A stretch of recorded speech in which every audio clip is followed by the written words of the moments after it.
E aí, pessoal que acompanha o canal A Grande Verdade, estamos de volta aqui para mais um programa, mais um bate-papo de altíssimo nível, hoje com dois professores, dois craques aqui.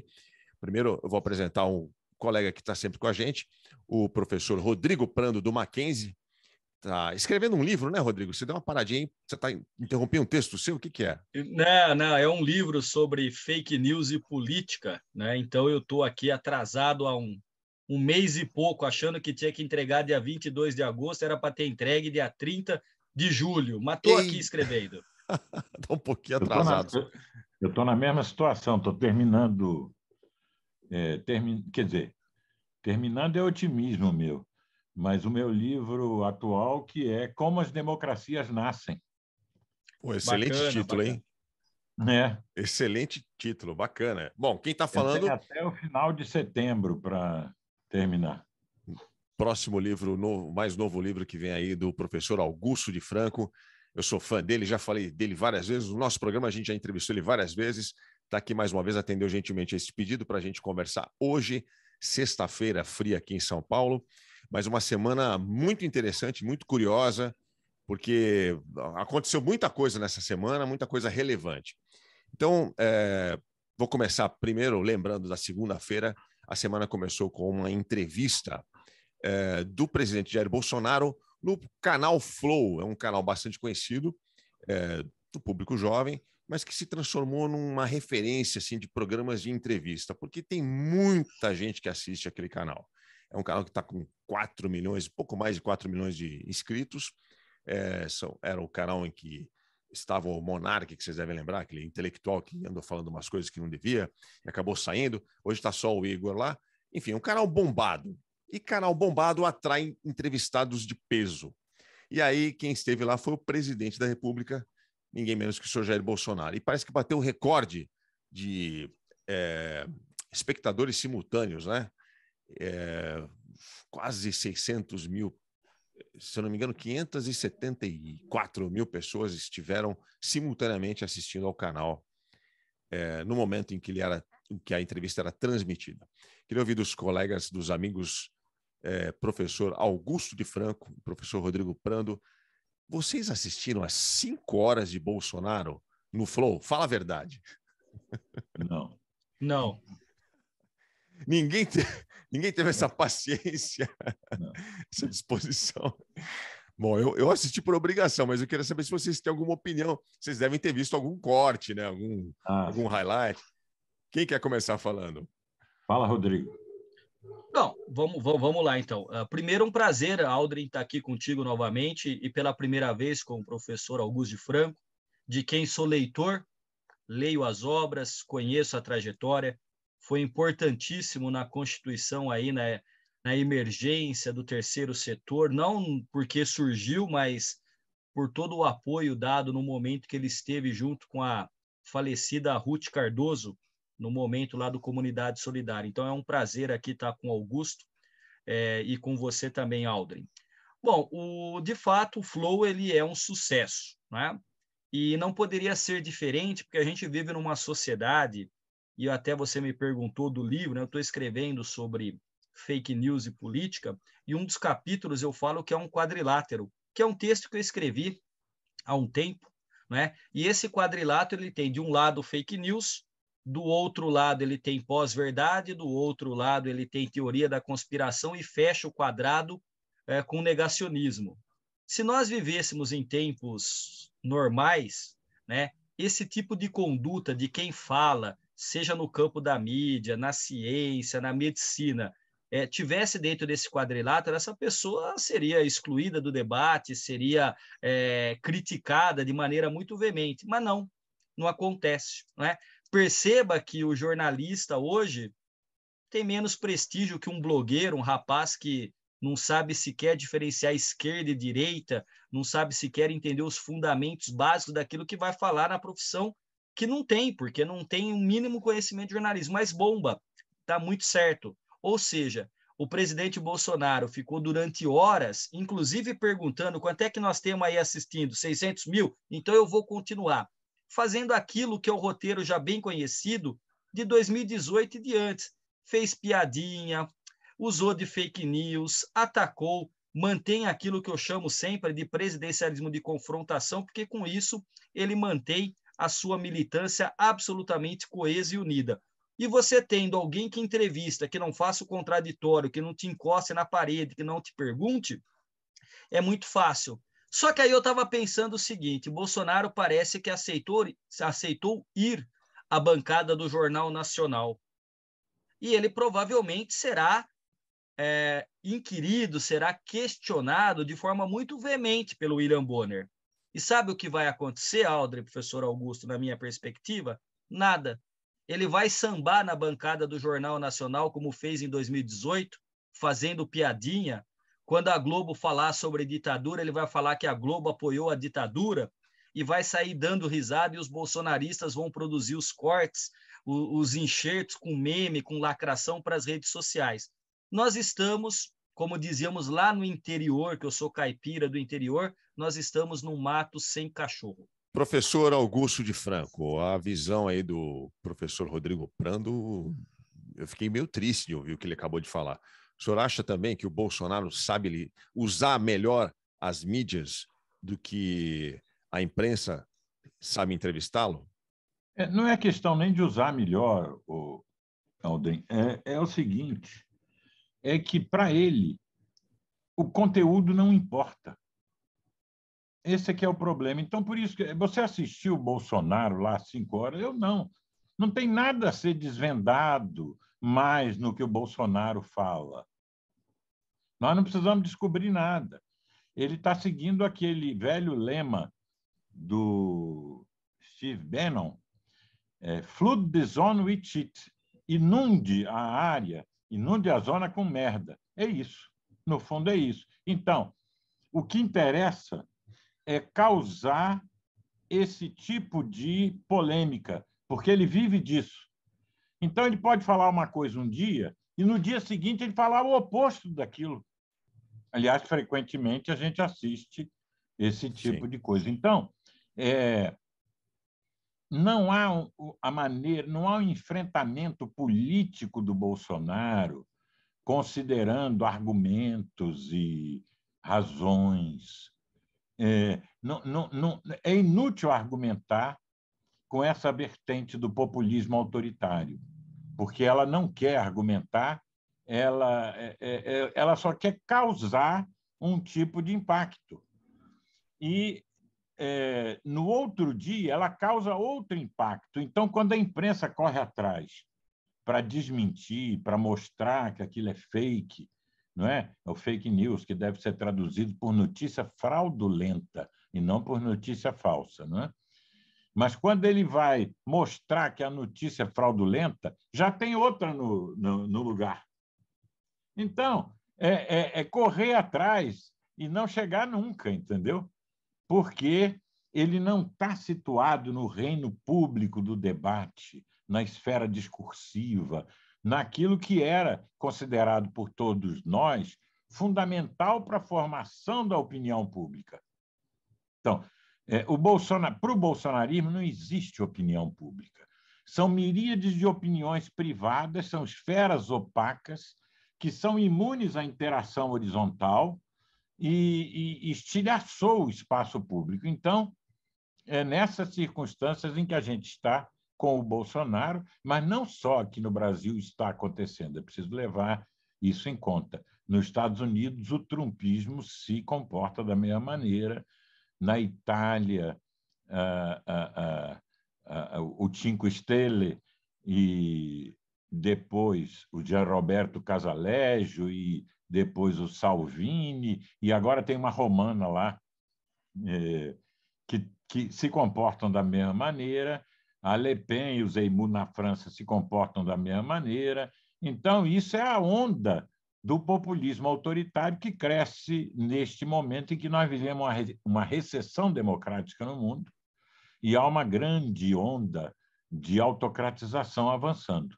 Então, o Bolsonaro é mais um exemplar, embora mais esculhambado do que os outros, ele é mais um exemplar desse tipo de agente de destruição da política democrática. Não é que ele defenda uma outra ideia que você tenha que desconstruir, mostrar que está... Não, ele não defende ideia nenhuma. Ele está simplesmente destruindo a esfera pública, não é? Então, perder tempo com ele nessa altura do campeonato eu acho inútil. Vou pegar um pouco do que você falou e misturar com o início da resposta do Prando, porque ele lembrou bem da entrevista no Jornal Nacional. E, na opinião do Prando, Bolsonaro vai sambar quando participar novamente dessa entrevista, que deve começar as sabatinas no Jornal Nacional. Acho que começam na semana que vem, se eu não me engano. Uhum.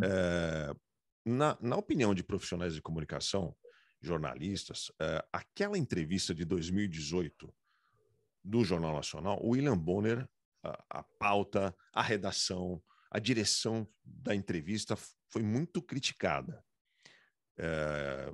Eu lembro de críticas no sentido de, olha, fizeram perguntas, levantaram bola para o Bolsonaro cortar em cima de temas que ele já tinha repisado em programas de auditório sensacionalistas. Então, falaram do kit gay, falaram daqueles temas que o Bolsonaro adora responder. E costumes, exatamente. É uma pauta errada. Fala, Prando. A questão é a seguinte: qualquer pergunta que você fizer de qualquer campo para coá-lo, para tentar extrair alguma coisa, ele não interessa, porque nós aqui vamos debater à luz da razão, da ciência, do método, como diz o Augusto, da esfera pública, da defesa da democracia, e ele está num outro patamar, né? Então, por exemplo, agora no grupo que a gente estava antes à tarde discutindo lá da Grande Verdade, alguém falou assim, mas tem que fazer o Lula ir até o fundo do poço do populismo. O problema é que o Lula pode ir até o fundo do poço do populismo, que não é difícil para ele. O problema é que o Bolsonaro já está lá no pré-sal do populismo, com esse tipo de atitude, de consideração que ele tem feito. Então, você vai chamar o debate para o nível racional, você vai querer discutir, não adianta. E bem lembrou o Augusto, por exemplo, o Trump, quando ele era questionado pelo jornalista, ele dizia, fake news, this fake news, fake news, fake news. Orientado por quem? E também lembrou o Augusto Franco, pelo Bannon. Então, assim, a gente tentar debater esse tipo de coisa vai continuar perdendo, porque o mundo está nesse momento em que a razão, a ciência foi eclipsada. Você sabe, Aldrin, eu levei um tempo para perceber que o Bolsonaro ia ganhar a eleição. Eu cheguei um dia num espaço que foi justamente naquele dia da bancada do Jornal Nacional e as pessoas estavam assistindo o Bolsonaro, todos jovens, adultos, pessoas com doutorado, paradas olhando o Bolsonaro na TV, com um olhinho brilhando e um sorrisinho no canto da boca. Eu falei, vai ganhar a eleição, pensei comigo. E você sabe depois, quando eu percebi que o mundo não está num patamar de normalidade, quando eu vi durante a pandemia médico contra a vacina, médico, eu nunca ia imaginar médico falando que tomar vacina podia trazer malefícios, né? Eu nunca vi, por exemplo, doutores em economia dizendo que, pelo princípio do Thomas Kuhn, há que se pensar metodologicamente na vacina. Eu falei, quer dizer que a dona Maria, do interior do Cafundó, leu Karl Popper? Então, ela não está sendo influenciada por essa onda populista que o bolsonarismo representa, mas ela leu Karl Popper. Ou seja, a gente ficar discutindo isso, o cara continua sambando. Porque você coloca lá, ele ficou 5 horas ao vivo, de novo, no mesmo roteiro como a gente já conhece. Agora, sim, você faz a discussão, nós vamos vir daqui a pouquinho para isso, para a carta em defesa da democracia, né? Esses que defendem a democracia, essa opinião pública mais ilustrada no Brasil, que lê jornal, lá tem o quê? 2 milhões de brasileiros? Né, 2 milhões, quer dizer, visto, o Bolsonaro vai continuar se mostrando como um candidato antissistema, anti-establishment, e vai conseguir ganhar força. E não sei não como é que fica a situação para o segundo turno. Mas, enfim, é que a gente costuma achar que a argumentação racional, que o debate público, isso é importante para mim, para você, para o Augusto, na defesa de tese, para o Bolsonaro não está nem aí, ele não está nem aí com compromisso nenhum e ele consegue mobilizar uma força absurda com isso. E o Augusto, quando estava falando, ele coloca o absurdo hoje. daqui a pouco outro, amanhã outro. O Augusto deve ter lido, você também leu, provavelmente, vocês leram, Os Engenheiros do Caos, e ele fala que esse carnaval populista é isso, ele vai hipertrofiando a esfera pública, o jornalismo e tudo mais, com escândalo em cima de escândalo, você está ficando... E aí o que acontece? Chega um momento que normaliza. É mais uma coisa que ele falou, e aí você para de prestar atenção e ele vai avançando nesse projeto, que para mim não é um projeto golpista, eu acho que ele não vai dar golpe coisa nenhuma, mas é, sem dúvida nenhuma, um projeto de viés autoritário. O golpe ele está dando já desde o início. O golpe é ficar ameaçando o golpe. Quer dizer, o Bolsonaro está dando um golpe.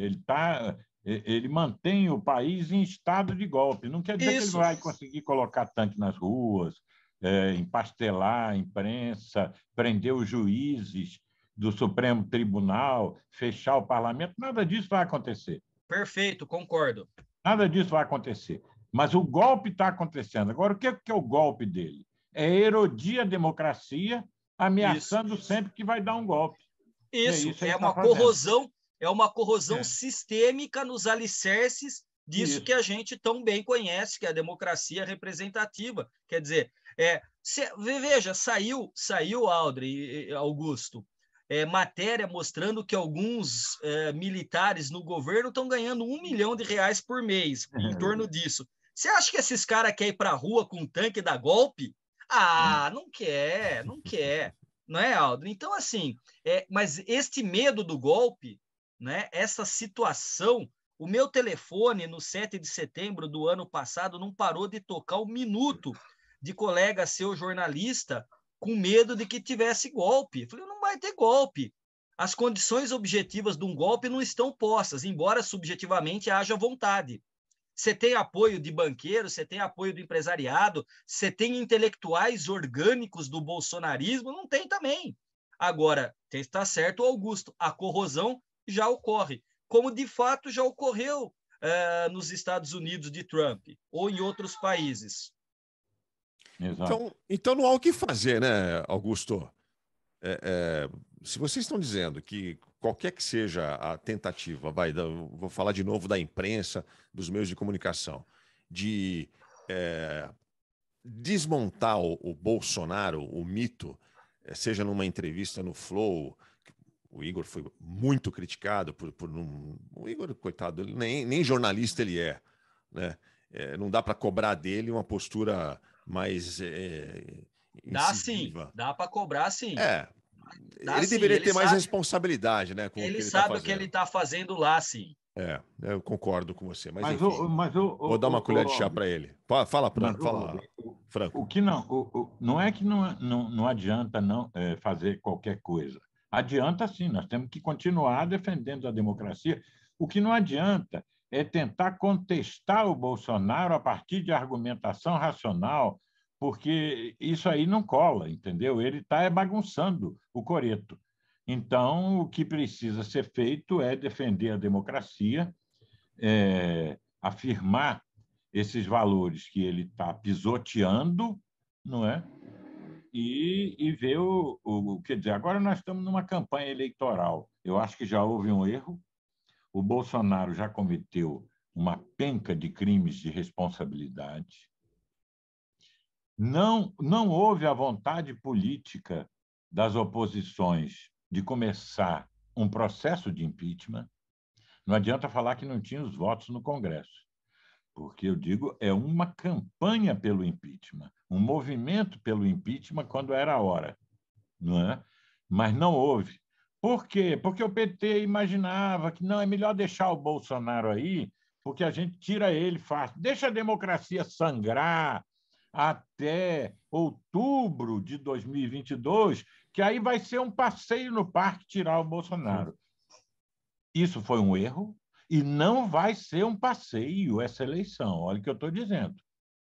Se vocês acompanharem todas as pesquisas, de fevereiro até agora, eu acompanho pelo agregador do Estadão. Não sei se vocês já viram. Sim, ótimo. Ele pega 14 empresas de pesquisa, leva em conta as suas particularidades metodológicas, se elas são presenciais, se são telefônicas, margem de erro, bom, tudo. Faz uma E aí média. ele faz uma média, mas que não é uma média aritmética, não é uma média simples. Ele leva em conta todos esses fatores. Bom, em fevereiro, Lula tinha 45, Bolsonaro tinha 25, sei lá. 6 meses depois, Lula tem 45, podem olhar. Sim. E Bolsonaro cresceu para 31, se não um pouquinho mais. Quer dizer, o Lula está estacionado. Está estacionado, mas não é assim, estacionado durante um mês. Está estacionado há 6 meses. Ele não tem de onde tirar voto. Não é? Do Bolsonaro é muito difícil ele tirar, porque uma parte é de bolsonarista, a outra é de antipetismo mesmo. E o Bolsonaro foi crescendo, crescendo, crescendo. Agora, hoje saiu uma pesquisa Quest em Minas, que é muito... Minas é um estado muito particular, viu, gente? Não só pelo número de eleitores, Sim. mas por ser uma espécie de retrato síntese do país. Podem observar isso. E lá, a boca do jacaré não está abrindo, ela está fechando, em termos de pesquisa. O Bolsonaro está reduzindo a vantagem que o Lula tinha sobre ele. Bom, Isso. É isso que está acontecendo. Por quê? Porque a base principal eleitoral do Lula, quem é? Quem ganha até 2 salários mínimos. Essa base, ela não é, vamos dizer assim, convictamente lulopetista. Não é, convictamente ela não é. Então, se de repente o efeito dessas benesses do Bolsonaro chegarem a essa base, pode haver uma mudança, uma transição desse eleitorado aí, que é o mais numeroso.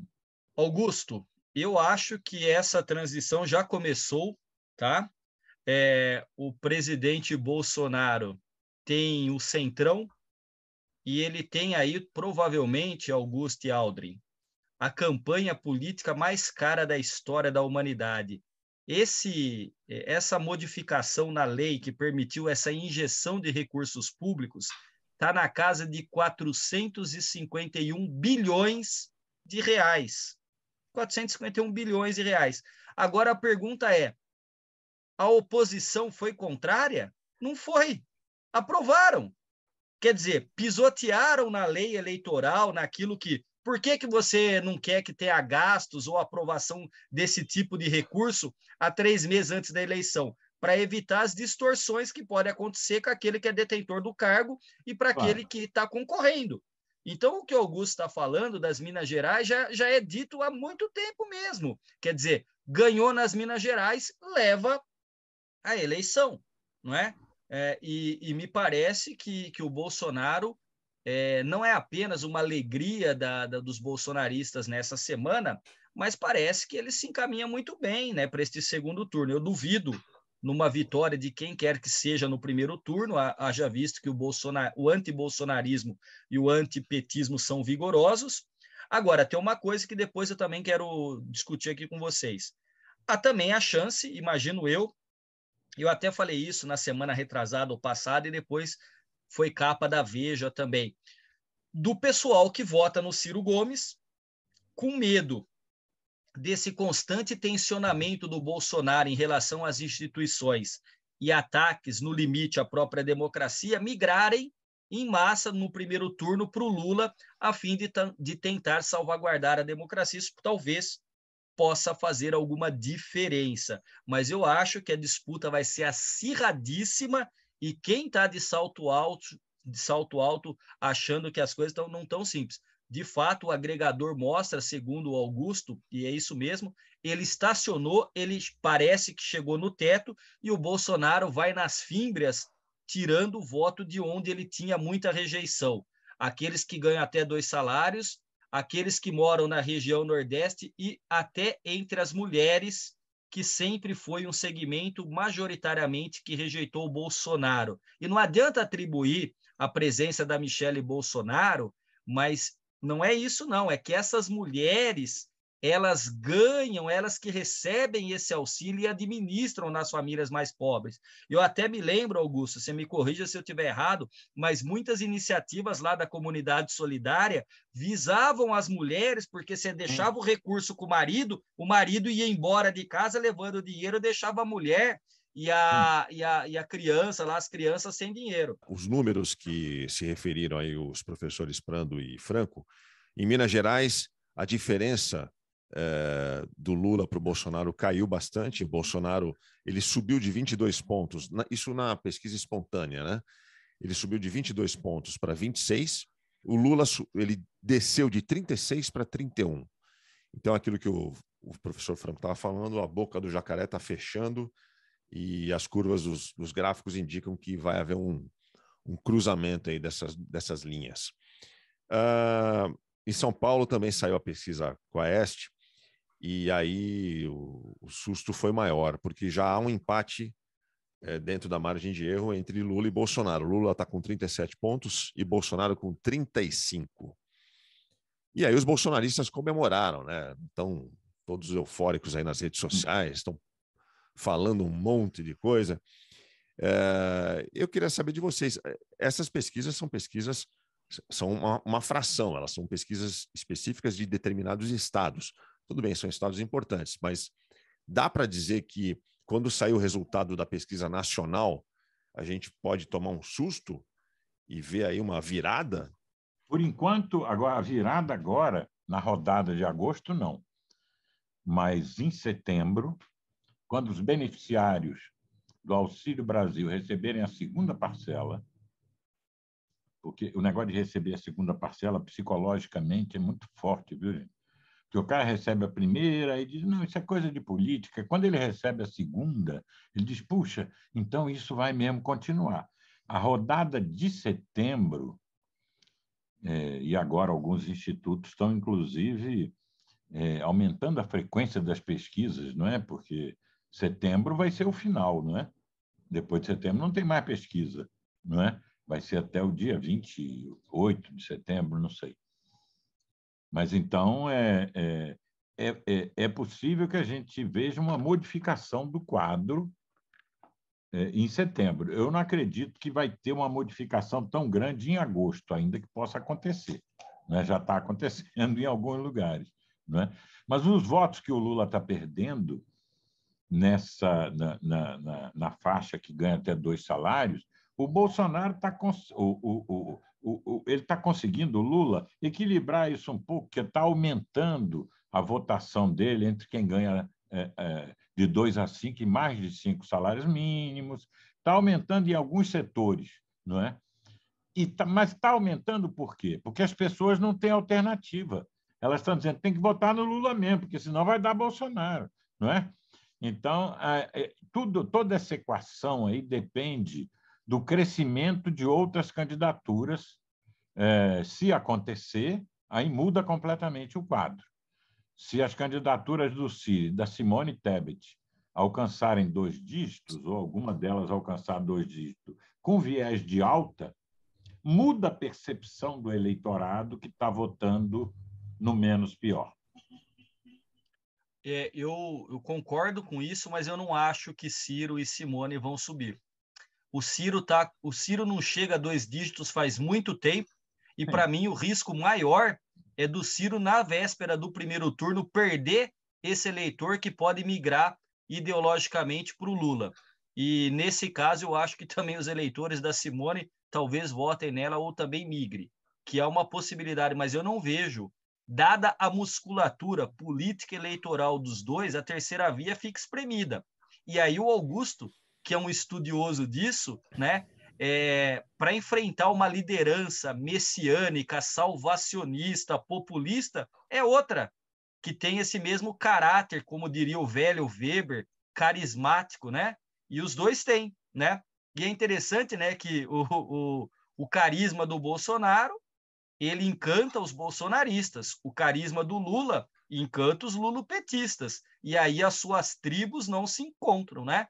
Elas se mantêm polarizadas e espreme qualquer tentativa, né? Você vê que o Ciro quer discutir, Quem quer discutir com o Ciro? Você acha que o Bolsonaro e o Lula querem discutir com o Ciro? Não querem, né? Não querem.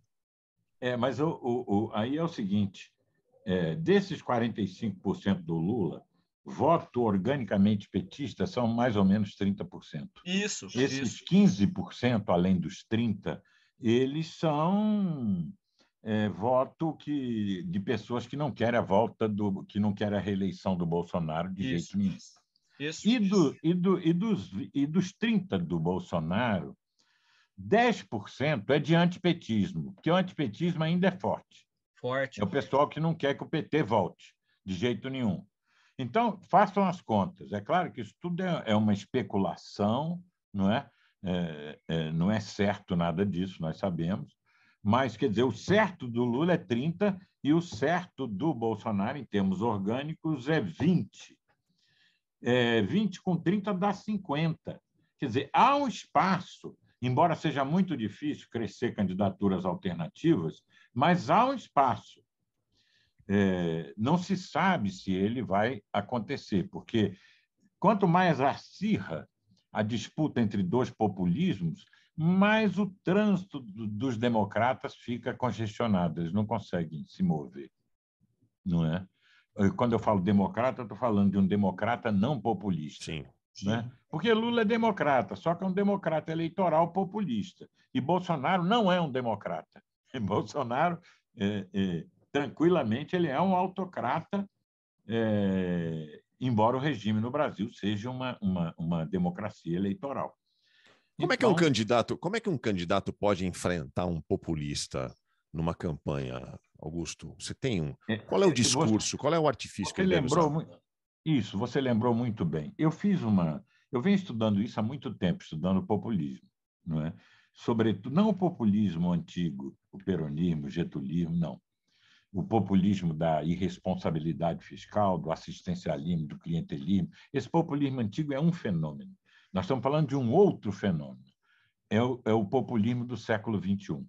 No século XXI, você tem dois tipos de populismo. O neopopulismo, em geral, dito de esquerda, e o populismo autoritário, dito de direita, mas, na verdade, de extrema-direita. Esses são os dois populismos que existem no mundo. Mas tem o populismo de esquerda, o neopopulismo? Ora, tem. Teve o Chaves, teve o Maduro, teve o Evo Morales, teve o Rafael Correia, teve o Luiz Funes, teve o Fernando Lugo. Em suma, estou citando líderes neopopulistas. Teve o Lula, não é? Depois teve a Cristina Kirchner, que fazia a transição do velho populismo peronista para o novo populismo do século XXI. O Alberto Fernandes, o Obrador, o López Obrador no México. Então, há um populismo, vamos dizer assim, o neopopulismo, populismo de esquerda. E há o populismo autoritário, que nós já comentamos aqui, que é o do Orbán, do Erdogan, em suma, que está no mundo todo, que é esse negócio do movimento do Bano, que é o Bolsonaro e tudo mais. Em geral, populistas não saem facilmente do poder apenas pelo voto. Eu vou falar uma coisa para vocês aqui, podem anotar. Só tem duas exceções que confirmam a regra. Um populista de direita que saiu do poder pelo voto foi o Trump, nos Estados Unidos. Mesmo assim, saiu esperneando, não reconheceu o vencedor. E um populista de esquerda que saiu do poder apenas pelo voto também só tem um caso, que é o Salvador Serem de El Salvador, aquele que substituiu o Luiz Funes. Em todos os outros casos, estou falando do neopopulismo, eles não saíram pelo voto, ou foram presos, ou teve impeachment. No caso daqui do Brasil, teve impeachment, né? O Lula não saiu pelo voto. O Lula elegeu a Dilma, e ela também não saiu pelo voto, teve impeachment. Não é? O Evo Morales também não saiu pelo voto, teve um golpe parlamentar lá e assumiu o Luiz Arce. Então, não sai do poder facilmente pelo voto. Esse é um problema do populismo, porque o populismo domina a técnica eleitoral de tal maneira que ele transforma a política democrática numa espécie de continuação da guerra por outros meios, onde as armas são os votos. Então, eles são alternativas guerreiras. Só que não é violenta com tiro, em geral, não é? Mas a dinâmica é a da guerra. E a mesma coisa vale para os populistas de direita. O Orbán já saiu pelo voto? Não, foi reeleito. O Erdogan saiu pelo voto? Não, foi reeleito. Vocês podem ver. O Modi, o Narendra Modi na Índia saiu pelo voto? Não, foi reeleito. Então, a tendência dos populistas é não saírem pelo voto. Então, para tirar um populista, aí começa a aparecer bom impeachment, ou prende o cara, como o Zelaya foi preso em Honduras. Ou outro populista, né? Entrando no circuito. Outro populista ganhar daquele populista. Mas isso não é muito comum. Você não consegue citar muitos casos no mundo disso ter acontecido. É o cenário que parece que está se desenhando aqui no Brasil, a não ser que você não acredite na vitória do Lula. Não, mais provável no Brasil é a vitória do Lula. Mas tudo pode acontecer. Provável não quer dizer certo, não é? Eu já não acho mais que a vitória do Lula é tão provável. Eu achava. Hoje eu já tenho dúvidas. Depois de 400... Eu também tenho. Augusto, 451 bilhões. É muito dinheiro, não é? Não é pouca coisa. Quer dizer, é algo impensável uma campanha com isso, né? É sui generis, não tem elemento definidor. E o Augusto, que é estudioso, né, da política, dos populistas, e o método da ciência política é o método comparativo, né? Quando você tem uma eleição com esse volume de recursos com tão pouco tempo. Eu não sei, vocês chegaram a ver ou ler, né, o livro todas as eleições, o Alberto Carlos Almeida, ele publica livros sobre mapas eleitorais, a cabeça do brasileiro, o voto brasileiro, e esse último desse ano, ele tem um prognóstico, né? Ele diz que praticamente a eleição ela é definida um ano antes. Então, na ótica do autor, do Alberto Carlos Almeida, 2022 estaria já delineado uma eleição de mudança com a vitória do Lula lá em 2021, por conta da rejeição do Bolsonaro, não é? Agora, ele coloca no livro um elemento que me parece ser fundamental, que é a variável da economia.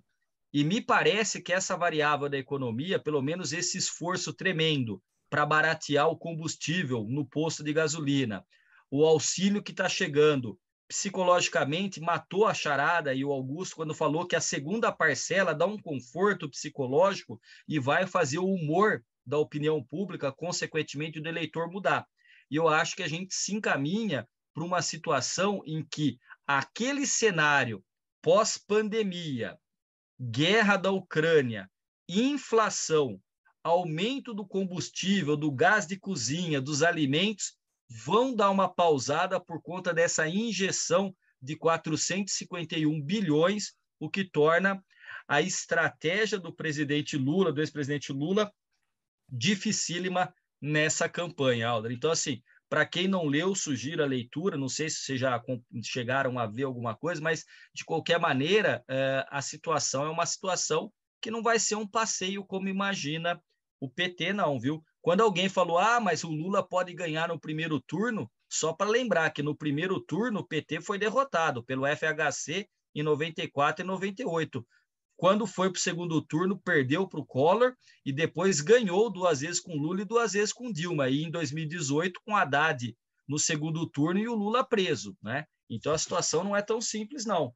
Né? Aquela história do velho Maquiavel, a política é o que ela é, não o que a gente gostaria que fosse, né? O que você acha, Franco? O PT jogou muito parado, ele apostou na tragédia, o Brasil ia estar tão ruim que ninguém ia querer votar no Bolsonaro, e agora o Bolsonaro está dando esse cavalo de pau aí, passando o PEC kamikaze. Não foi isso mesmo.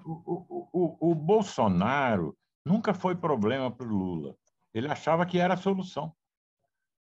Entenderam?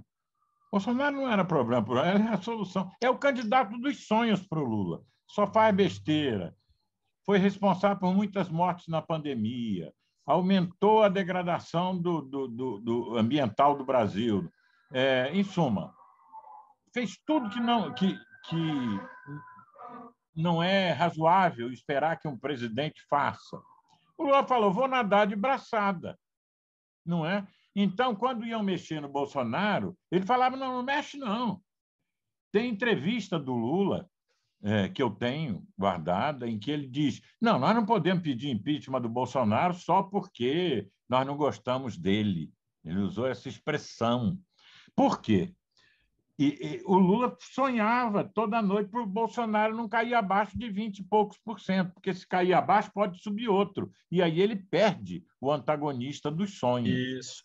Aí é que é o problema. Então, o PT ficou numa situação assim, vamos deixar a democracia sangrar nesses dias todos que nos separam de 3 de outubro, de 2 de outubro de 2022, porque depois tirar o Bolsonaro vai ser sopa no mel. O problema do populismo é que ele transforma todas as questões numa questão eleitoral.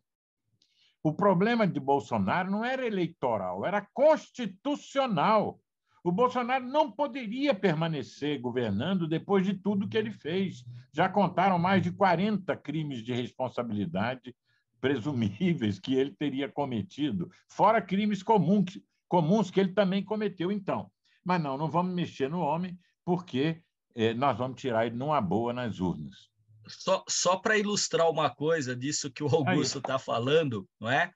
Agora há pouco eu gravei para a TV Cultura, porque o ministro André pediu vistas, né, enfim, aos processos em relação ao presidente Bolsonaro, e aí o jornalista questionou, será que isso é uma resposta à amizade do Bolsonaro com o ministro, ou isso é resultado de um acordo que está sendo costurado entre o Paulo Guedes, o Ciro Nogueira e o Supremo Tribunal Federal para tentar fazer com que Bolsonaro pare de atacar os ministros e os ministros estacionem os processos para deixar o presidente mais tranquilo?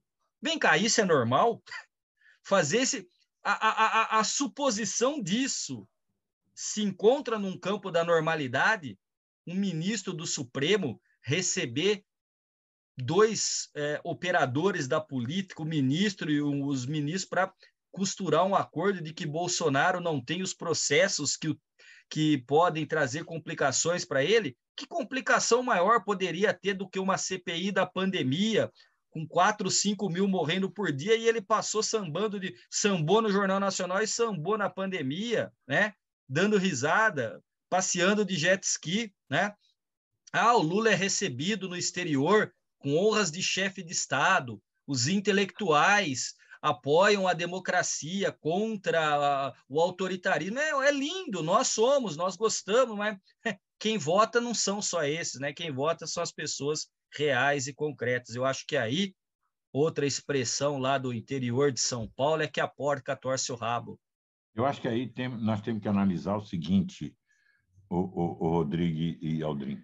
Nós temos que analisar o seguinte. Há uma nova PPA no Brasil. O que é a PPA? O que eu chamo de PPA é população politicamente ativa. Assim como tem a PE, a população economicamente ativa, que é um conceito com o qual nós já trabalhamos há muitos anos, agora tem que trabalhar com esse conceito de PPA, população politicamente ativa. Não é o cara que vota e vai em comício. Esse não é população politicamente ativa. Esse é população politicamente passiva, porque nosso país, inclusive, o voto é obrigatório. Então, não tem ativismo nenhum aí. Muito bem. O que é a população politicamente ativa? É aquela que organiza manifestação, que atua nas mídias sociais de modo sistemático, que organiza movimentos, atos e que emite opiniões na esfera pública regularmente. Essa população politicamente ativa, há 40 anos atrás, ela devia ser no Brasil umas 5 mil pessoas. Eram os jornalistas, os analistas políticos, os políticos com algum cargo que votavam. De repente, ela ultrapassou 1 milhão de pessoas, porque hoje em dia há a disponibilidade da pessoa emitir sua opinião, porque tem mídias sociais, elas são gratuitas e etc. e tal, todo mundo tem acesso. Muito bem. Essa população politicamente ativa, a nova PPA, vamos chamar assim, diferente da antiga, ela é tão grande que ela não cabe na institucionalidade jurídico-política nacional, tal como estava desenhada. É como se você tentar pegar, sei lá, Campinas e enfiar dentro da cidade de Pouso Alto. Não dá, vai dar crise, porque todos os serviços, tudo mais, vai entrar em colapso. Então, é muita gente, e grande parte dessas pessoas são setores médios reacionarizados pelo bolsonarismo, que começaram, lá em 2013, não sei se vocês lembram, com uma insatisfação difusa com o sistema. Eles não sabiam explicar o que era o sistema, mas já está alguma coisa errada. Esses caras aí em cima não nos representam. Isso foi em 2013. E em 2014, a partir de 2014, isso começou a ser tematizado politicamente. O que eu estou querendo dizer com isso? Começou o antagonismo a pervadir todos os setores da sociedade. Aquele segundo turno de 2014 foi um desastre, não é? Aquela baixaria com a Marina foi só um sinal do desastre, quer dizer, esgarçou tudo. E aí, essa divisão política começou a entrar nas famílias a partir do segundo semestre de 2014. Namorado brigava com namorada, amigo deixava de falar com amigo de muitos anos. Bom, aí veio 2015 e 2016, as grandes manifestações pelo impeachment de Dilma. Aí já era, você já está no terreno político, não era mais manifestação social como foi em 2013 e tal. Então, começou... E foram manifestações grandes, foram maiores do que quaisquer outras que a gente já viu no Brasil. Muito maior do que Direta Já e tal, né? Aquelas de 15 de março, 12 de abril, 16 de agosto de 2015 e 13 de março de 2016. Veio o impeachment da Dilma e o bolsonarismo cavalgou nesse negócio. A extrema-direita cavalgou naquilo que tinha virado da insatisfação original. E aí, de 2017 para cá, nós temos bolsonarismo. Quem são esses bolsonaristas? Grande parte deles são essa nova população politicamente ativa. A tiazinha do Zap, o aposentado do pavê, o cara que é dono do clube de tiro, o cara que gosta de arma, uma parte do agronegócio que a gente chama de ogronegócio, em suma, o cara que fabrica a arma e vende, o cara... Em suma, aí você foi tendo uma população economicamente ativa que não era a população econômica ativa tradicional, que tinha uma formação política, que lia jornal, como disse o Rodrigo, que, em suma, que tinha passado por algum processo de formação política, nem que fosse estudantil, sindical. Não. Essa população politicamente ativa não passou por processo nenhum. Ela entrou achando que a política era igual a time de futebol, religião, entendeu? Vamos entrar para arrebentar. Então, aí, hoje eles não são poucos. E eles são compostos por pessoas que ganham mais de 2 até 5 e mais de 5 salários mínimos, que são faixas de renda da população, onde Bolsonaro é a maioria. Podem ver nas pesquisas. Eu quero colocar uns elementos aí, sem discordar em nada do que está falando o Augusto. Vou começar pela essa última parte, né? Veja só o que era o partido pelo qual o Bolsonaro foi eleito em 2018. Era um nadinha, né? Um partido nanico, não é? O que era aquele partido? Não era nada.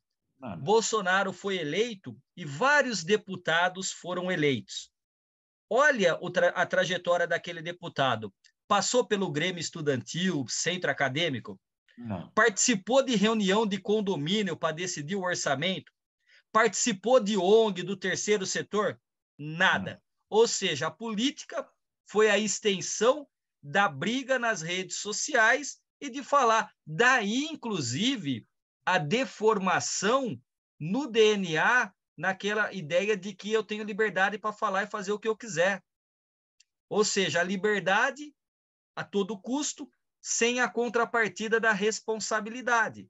Por isso que é absolutamente comum e normal a fake news, a pós-verdade, teoria da conspiração, rolando solta, né? E aí o Augusto capta com precisão a questão das redes sociais.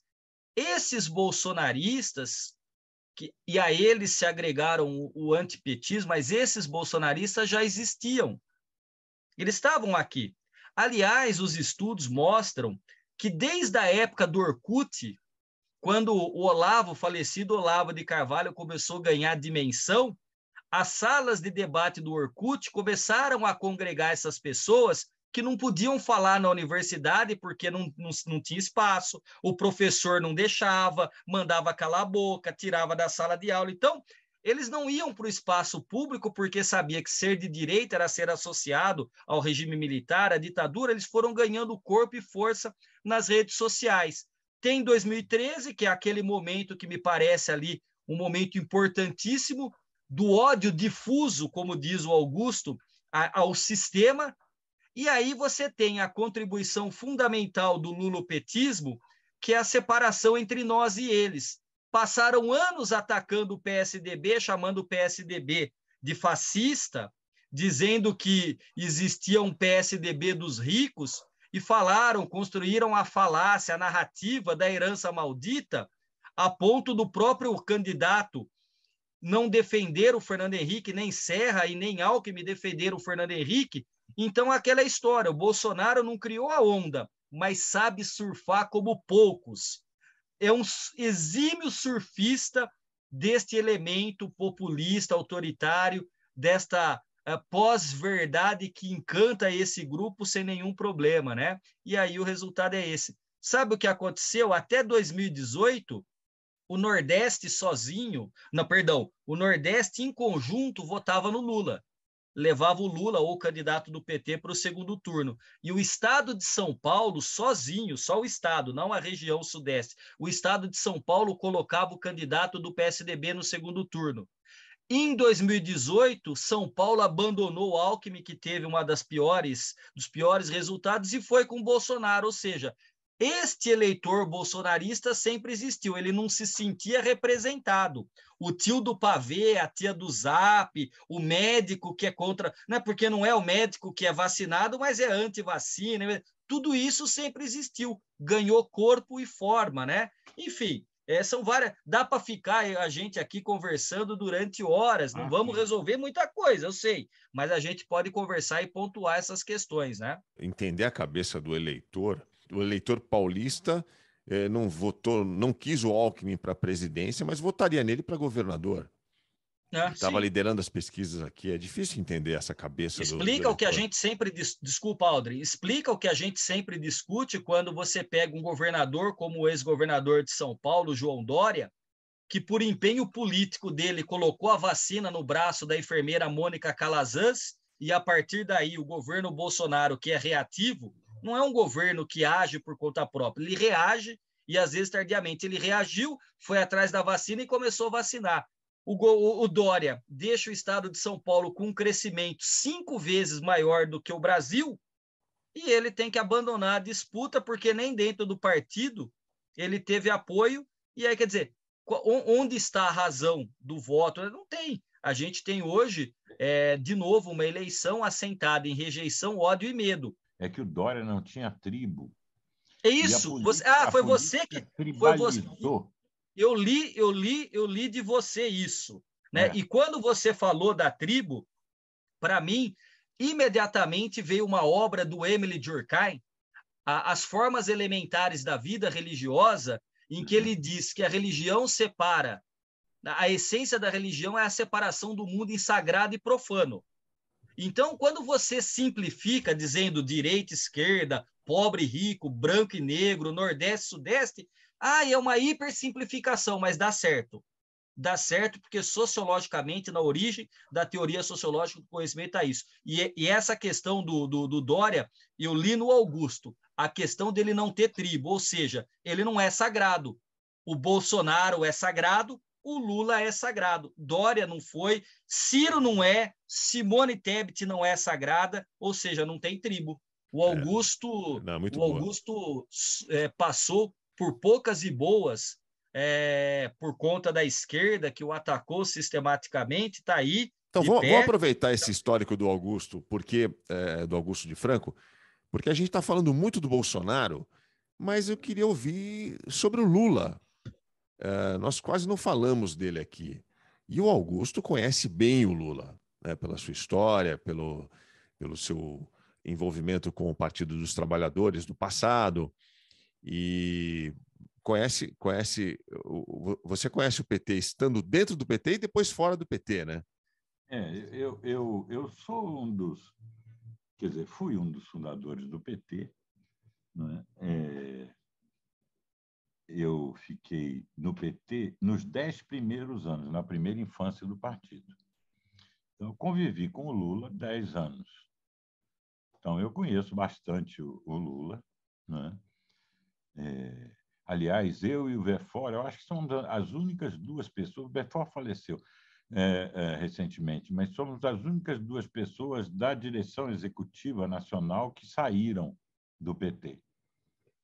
Claro que Então, saiu muita gente, saiu Gabeira, saiu Eduardo Jorge, mas eles não eram da direção executiva nacional. você estava nessa gênese do partido, você conhece bem o Lula. Conheço. Tudo isso que a gente está falando aqui sobre as estratégias, como pensa, como está agindo o Bolsonaro, o Lula é um animal político muito experiente. Ele deve estar vendo as mesmas coisas, ou não? Você acha que ele não...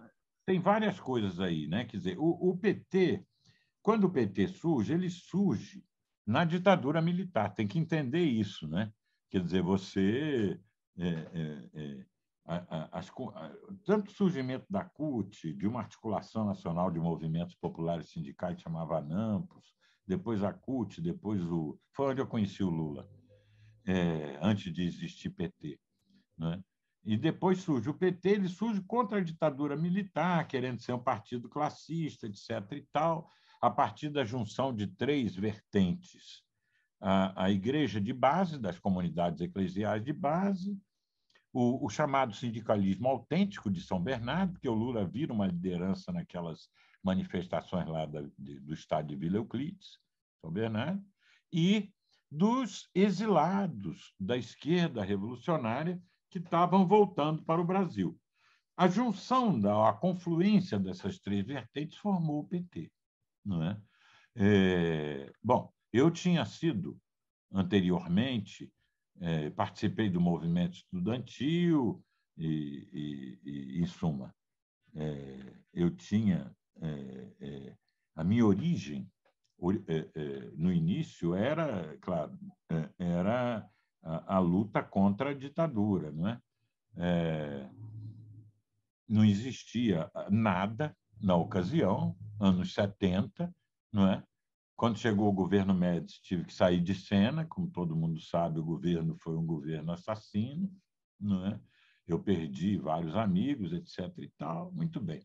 E aí voltei a trabalhar, como não tinha nenhuma possibilidade política, voltei a trabalhar nas comunidades. Então, foi a partir daí que eu entrei nesse movimento que gerou o PT. Em 89, no entanto, caiu o Muro de Berlim, houve uma grande comoção, isso, né, na esquerda em geral e no PT. Eu comecei a me converter à democracia a partir dali, né, porque ninguém nasce democrata, se torna. Né? Então, comecei a me converter a partir dali, e aí eu vi que o PT não tinha se convertido à democracia. Esse é que é o problema. Embora ele use a democracia, ele aceite a democracia e ele esteja convencido que havia a via eleitoral, isso é verdade, não é? Então, se você perguntar, é democrático nesse sentido, porque ele aceita e aposta na via eleitoral, na democracia representativa. Mas, profundamente, não estava convertido à democracia. O Muro de Berlim não caiu dentro da cabeça da maioria dos dirigentes petistas. Não é? E aí, quando chegou em 93, eu já me afastei do PT, não é? E aí comecei a observar de fora Alden. Quer dizer, tudo isso com o conhecimento que eu tinha de dentro, embora eu conhecia todos os dirigentes do partido, aquela coisa toda e tal. E o PT teve muita dificuldade de absorver essa mudança. Não é que a esquerda europeia teve mais facilidade, mas aqui tinha um negócio do castrismo e de Cuba que foi muito pesado para a formação da esquerda latino-americana como um todo, né? A esquerda latino-americana. Agora é que apareceram algumas exceções, o Uruguai, o Chile, não é? Esse Boric no Chile, não é? Não são neopopulistas que estão sob essa influência. Não sei agora o Petro na Colômbia como será, não é? Mas a esquerda aqui ficou muito atrasada, não é?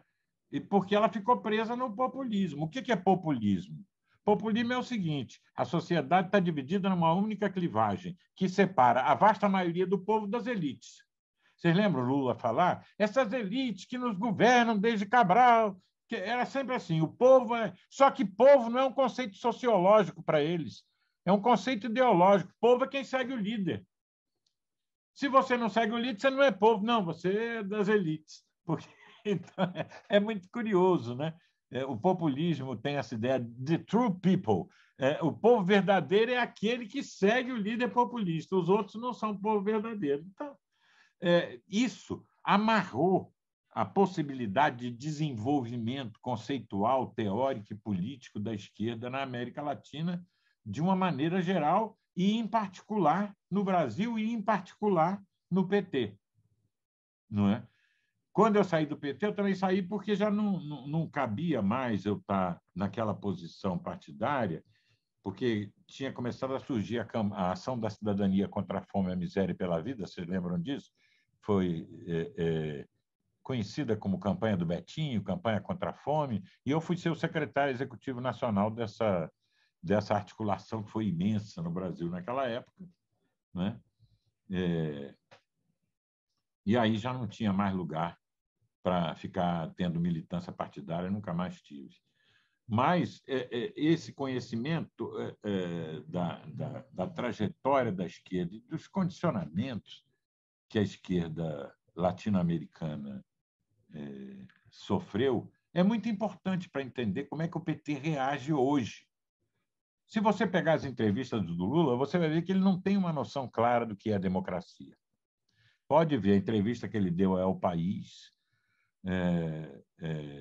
uma outra na revista Times, são duas entrevistas recentes, eu até republiquei.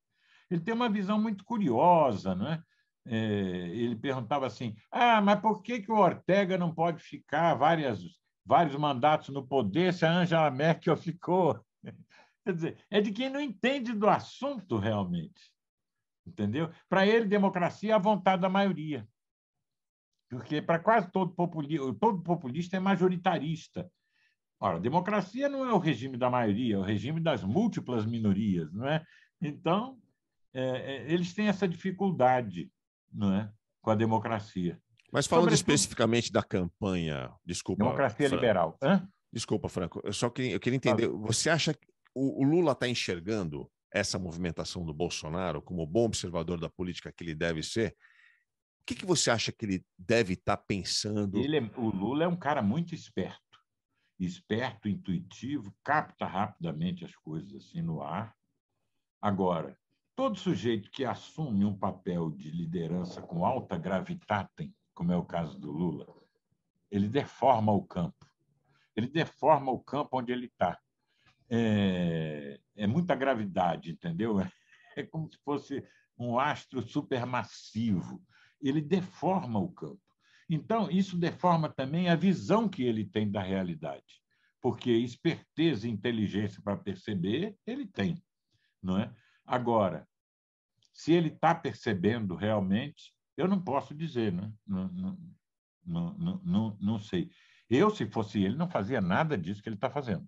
Por exemplo, Bolsonaro é um perigo, vai dar um golpe, como eles dizem no PT? Bom, então por quê? Vamos anunciar um governo de coalizão para 2023? Por que não?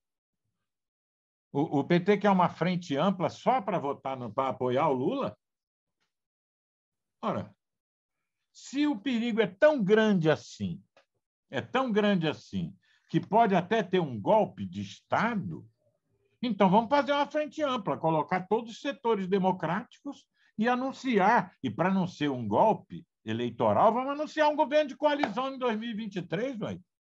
Isso é frente ampla. Aliás, o Uruguai fez isso muito bem e saiu muito bem, tanto que o Uruguai é uma das únicas democracias liberais da América Latina. Tem 3 só: Uruguai, Chile e Costa Rica. Democracia liberal, considerada pelos institutos que monitoram a democracia no mundo, só tem essas 3. E o Uruguai tem uma experiência de frente ampla. Aqui não tem frente ampla. A frente ampla só serve se for hegemonizada pelo PT. E se o Lula for o cabeça, aí realmente. Quando o Augusto falou do nascimento do PT, quando eu fiz a tese de doutorado sobre o Fernando Henrique e tudo mais, também estudei um pouco, né, sobre o PT e o PSDB. Então, você tem as comunidades eclesiais de base, você tem o sindicalismo, você tem os movimentos sociais, não é? Mas você tem também os intelectuais, os pianos, né? Você tem uma parcela de intelectuais da USP, você mesmo citou o falecido recentemente, né, o Francisco Vefor, que foi um dos fundadores do PT, estava lá com você. Mas veja só, né, quando o Aldrin pergunta para você, Augusto, o Lula está vendo isso? Não, o Lula tem esperteza, sem dúvida nenhuma, ele tem sagacidade. O que eu acho triste muitas vezes é que as pessoas têm uma visão, palavrinha meio fresca, né, que o pessoal fala na sociologia, uma visão obnubilada, né, uma visão intransparecida de acha que só o Lula é esperto e inteligente, que o Bolsonaro não é, que o Bolsonaro é tosco, que ele chegou à presidência da República porque ele é burrinho. Ele não é. Agora é o seguinte, muitas vezes, né, quando o Augusto fala dessa deformação no campo que o Lula produz, é porque também os intelectuais que estão no PT são desprezados pelo Lula, de certa maneira, como despreza os intelectuais o Bolsonaro, que acha que, né, que a elite intelectual, e aí faz parte da elite nessa clivagem, né? Quer dizer, quando o Augusto está falando aqui, né, dos discursos do Lula, do povo, de novo, ele faz o terreno, ele prepara o terreno para o Bolsonaro desfilar. Quando ele falava entre nós e eles, né, chamava o Alckmin, né, chamava o Fernando Henrique, chamava o Serra, né, de representante dos ricos e tudo mais, ele preparou o terreno. Minha pergunta, Augusto, é a seguinte, né? E os intelectuais nesse papel? Porque, assim, nesse cenário, você pensa o seguinte, né? Quem que vai falar? Quer dizer, o Lula vai ouvir alguém que não pense como ele? Bolsonaro a gente nem vai, porque o Bolsonaro não vai, não tem ali intelectuais pensando no conceito de gramsciano, não tem intelectuais orgânicos no bolsonarismo, mas no petismo tem. Ele vai ouvir os intelectuais ou os intelectuais? Porque teve uma vez, você lembra, Augusto? Você lembra, Aldrin? Quando a Marilena Chauí falava da classe média, aí o Lula falou, pelo amor de Deus, eu lutei a vida inteira para ser da classe média. Não tem nada disso. E ele desautorizou a Marilena Chauí ao vivo, né? Quer dizer, como é que ficam os intelectuais nessa pegada aí, Augusto? Os intelectuais têm uma certa paixão quase sexual pelo Lula. É incrível dizer isso. Não é uma coisa assim intelectual, sabe? Eles ficam babando. Talvez está lá no paradigma, no sonho paradigmático de um operário que surgiu. Então, eles têm esse negócio com o Lula. O Lula não é operário há muito tempo, né? Acho que o último emprego dele foi na Villares. A maior parte da vida dele não foi sendo operário, não é? É incrível isso. Bom, mas era de extração da classe operária. E o marxismo foi muito forte entre esses intelectuais, não é? Na fundação do PT. O Lula nunca ligou muito para conselho de intelectual, mas os intelectuais sempre se esforçaram por ajudar, entendeu? É a ajuda dos universitários lá do Silvio Santos, né? Então, esses elementos de gramscismo na ideia de hegemonia petista veio dos intelectuais, não veio dos dirigentes partidários. Os dirigentes partidários eram basicamente marxistas-leninistas, os fundadores do PT. Claro que o Lula não está nesse bolo, né? O Lula saiu a extração dele foi sindical, não é? Ele e o grupo de amigos dele do sindicato. Mas os intelectuais eram meio marxistas. Depois foram vendo que essa ideia de hegemonia do Lênin não cola, aí veio esse negócio do gramscismo, vamos chamar assim, que entrou com os intelectuais. Então, os intelectuais sempre foram auxiliares e prestavam serviços, não é? Eu me lembro que o Lula tinha certa dificuldade com Florestan, não gostava muito, entendeu? Que era um intelectual importante cá entre nós, né? Isso. Então, eu acho... A frase que me vem à cabeça sobre esse ponto é a do Lula dizendo que ele preferia extrair um dente do que ler um livro. Vocês lembram? Pois é. O Lula não é. Agora, os intelectuais que criam, de certa maneira, mesmo não falando pelo partido, eles criam a narrativa que acaba predominando. Não é? Eles criam a narrativa. Nas universidades, sobretudo, não é? Essa narrativa é tecida. Por exemplo, a narrativa de que o Lula é social-democrata. Isso eu morro de rir. Por quê? É como se o Lula fosse a Sanna Marin da Finlândia ou Olaf Scholz da Alemanha.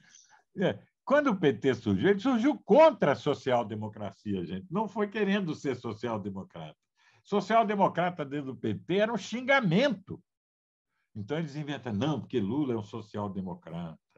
Ele não é extremista. Claro que ele não é extremista. Mas é óbvio que ele não é, mas não é um social-democrata. Então, isso é obra dos intelectuais que sempre foram uma espécie de apêndice, né, no PT. E eu quero só também acrescentar um outro ponto sobre a ideia, né? Se há risco, de fato, à democracia, e aí quando o Augusto fala, então, se convoque uma frente ampla. Né? Esse hegemonismo do PT não permite, porque o PT só desce para jogar bola quando ele leva a bola debaixo do braço e ele escolhe o time. Então o Ciro, porque o Ciro foi para Paris. Mas eles arrebentaram com a Marina em 2014, depois sacanearam com o Ciro em 2018, mas no segundo turno o Ciro tinha que estar lá no palanque. Não, pede para o Lula chegar agora e falar assim, meu governo, se eu eleito, será de coalizão. O Ciro está no meu governo como ministro, a Marina será ministra, a Simone Tebet estará no meu ministério e eu vou governar a partir de uma concertação. Não vai ter. Isso. Mas merecia ter, né? Porque se há um risco tão grande de que vai ter um golpe, por que não vão se juntar todos os setores democráticos? É muito preocupante tudo que está vindo por aí. Porque seja qual for o resultado eleitoral, vai se instalar no Brasil uma guerra civil fria. Não uma guerra quente, mas uma guerra civil fria, ou seja, esse clima adversarial vai continuar. O bolsonarismo não vai desaparecer se Bolsonaro perder a eleição. Não vai desaparecer. Porque toda essa população politicamente ativa, sobre a qual nós falamos há pouco, ela não vai sumir num passe de mágica. Vocês não existem mais. Plim, plim. Não. Ela vai continuar aonde ela está. Então, o Centrão deve fazer maioria de novo no Congresso Nacional. Como sempre. Mas agora um Centrão muito mais articulado politicamente, assim, né? Porque era um conjunto de interesses pessoais e grupais e regionais. E agora não, agora tem, não é? O Lira está imaginando que ele vai continuar sendo o presidente da Câmara, entendeu? E o Lula, se ganhar a eleição, não tem nem força, dependendo do número de deputados que forem eleitos pelo PT e pelos aliados do PT, o Lula não tem nem força. O cenário que o Lula pode encontrar em 2023 é completamente diferente do de 2003, né? Totalmente, não tem nem... agora você tem... E os problemas que ele tem para enfrentar também são muito piores. O Brasil estava mais arrumado em 2003, né, Franco? Não, estava mais arrumado, a situação internacional era mais favorável do ponto de vista econômico e, inclusive, geopolítico. Nós estamos à beira de uma segunda grande guerra fria mundial. Porque essa coalizão de ditaduras que pega o Putin, vai até o Irã, tem a China fazendo um jogo duplo, mas que, no fundo, apoia isso aí, entendeu? Contra as democracias liberais. Isso não havia nada disso em 2003. Então, é uma situação geopoliticamente e economicamente muito difícil, não é? Esse negócio de BRICS que o Lula apostava, a maioria dos BRICS é tudo autocracia. Ali não tem mais democracia, não. Só sobrou o Brasil e a África do Sul. E mesmo assim caindo pelas tabelas, não é? Porque Índia, China, Rússia, tudo autocracia. Então, nós não temos muita chance internacional, por um lado, a não ser que o Lula quisesse entrar na coalizão das democracias liberais que estão apoiando a Ucrânia. O Lula não vai fazer isso, porque o Lula não apoia a resistência ucraniana. Ele já falou várias vezes que ele não apoia a resistência ucraniana.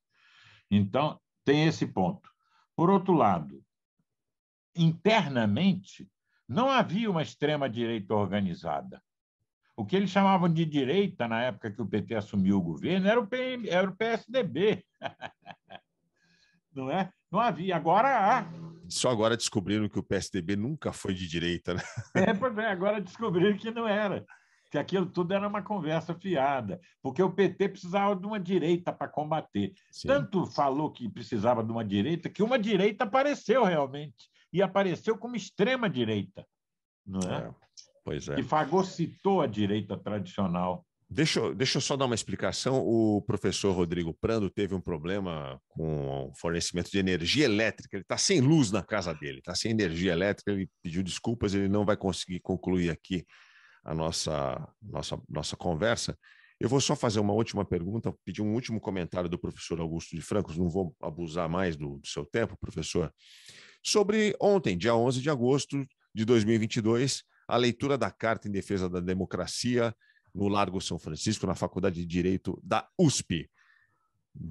Milhares de pessoas nas ruas ali, na região do Largo, dentro da universidade, centenas de personalidades, políticos, juristas, gente muito importante que participou desse momento histórico.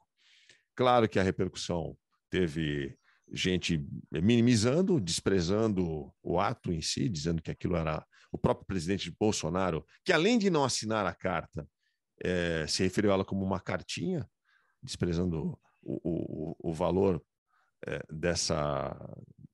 desse ato. E, por outro lado, muita gente se posicionou favorável e entendendo o tamanho desse evento. Queria saber a sua opinião sobre o que aconteceu, repercussão e o que deve acontecer na sequência. Não, eu acho que foi fundamental a carta. Pela multiplicidade, diversidade de pessoas que assinaram, não apenas pelo número, não é? Ultrapassou 1 milhão, agora deve estar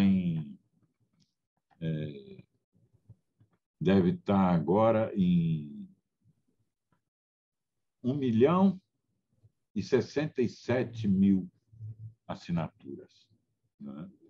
Então, isso foi fundamental pela diversidade de foi uma frente ampla democrática. Foi o primeiro sinal claro e inequívoco de uma frente ampla democrática, né?